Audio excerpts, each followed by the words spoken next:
की बात है तो ये रिसर्च हमारा 2 साल पुराना रहा है। 2 साल रिसर्च और इस लेवल पर रिसर्च रहा है कि वो पिज्ज़ा खाते हुए बैठ के एसी हॉल में नहीं रहा है। वो किसी विदेशी मुल्क में जाके वहाँ से किस तरह से लोगों का पलायन होता है, वहाँ पे किस तरह से लोगों के साथ अत्याचार हुआ है, ग्राउंड लेवल पर जाकर वो काम किया गया है जो शायद किसी ने अभी तक बॉलीवुड में ना किया हो। उस लेवल पर रिसर्च हुआ है और उस रिसर्च को सच मानते हुए आज सेंसर बोर्ड ने हमें ओके किया कि भाई आपकी फिल्म रिलीज हो सकती है, आपकी चीज़ें जो आप बोले वो सच है। तो उस ग्राउंड लेवल पर 2 साल तक काम करने के बाद फिर उससे भी ज़्यादा मेहनत हुई हमारी शूटिंग पर, क्योंकि जो चीज़ें धरातल पे हमने देखी थी उसको एज इट इज़ पर्दे पर उतारना भी हमारे लिए बहुत एक चैलेंज का काम था, एक बहुत मुश्किल काम था। जो हमने सबके सहयोग से, मेरी पूरी टीम ने अच्छा काम किया, उनके सबके सहयोग से हमने काम किया और आज फिल्म हमारी रिलीज़ के लिए तैयार हो रही है। इसमें दोनों चीज़ें हमारे लिए मैटर करती हैं कि हमारा रिसर्च और हमारा ग्राउंड लेवल पर किया हुआ काम। ग्राउंड लेवल पर जो काम हुआ है उसमें भी मुश्किलें कम नहीं थी। जिस तरह से रिसर्च पर बहुत बड़े मुश्किलातें थीं वैसे ही मुश्किलात ग्राउंड लेवल पर काम करने में भी थी, क्योंकि हमारे पास बहुत ज़्यादा संसाधन नहीं थे। हमारे पास टीम बहुत ज़्यादा थी, जंगल था, शेर थे, बाघ थे, सांप थे। हमारे पास किसी के पास कुछ प्रोडक्शन देने के लिए कुछ भी नहीं था, लेकिन फिर भी हम लोगों ने एक जुनून के तहत, एक आंदोलन के तहत इस फिल्म को बनाया और आज इस मुकाम पर यहाँ तक लेकर आए हैं ताकि लोग इसको देखें, दुनिया देखे और हमारे जो इंसानियत, जो मानवता के खिलाफ जो काम हो रहा है उसके खिलाफ एक माहौल बने और हम सब लोग इंसान बनकर एक जिंदा जैसे इंसान रहते हैं हम उस तरह से सब लोग रहें।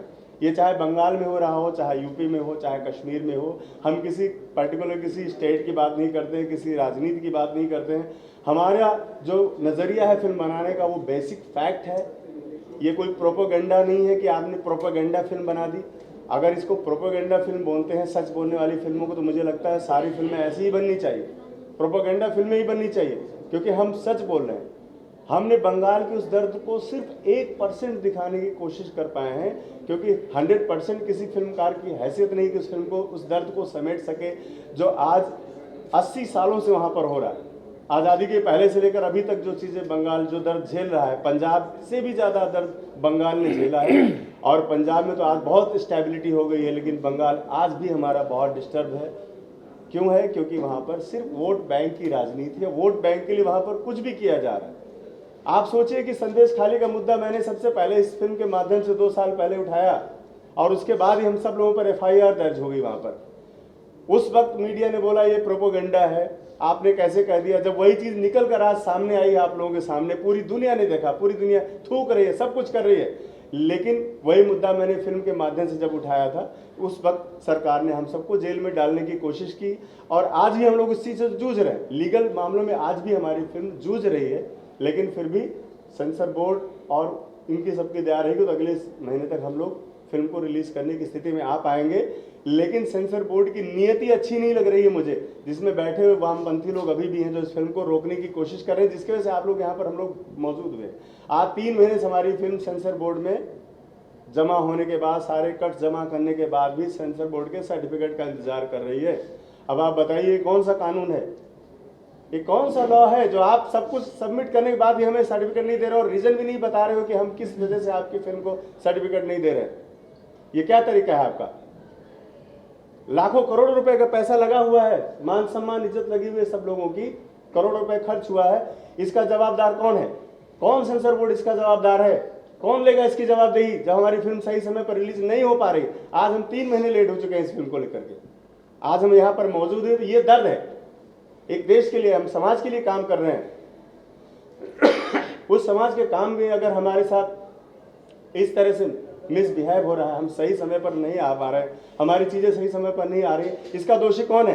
क्या हमारे पैसों की भरपाई करेगा सेंसर बोर्ड? क्या ये आप लोग बताइए मुझे। आज इस मुद्दे से हम लोग यहाँ पर बैठे, कोई रीजन नहीं बता रहे हैं। वो लोग बोले सब ठीक है, हमारे यहाँ जमा है।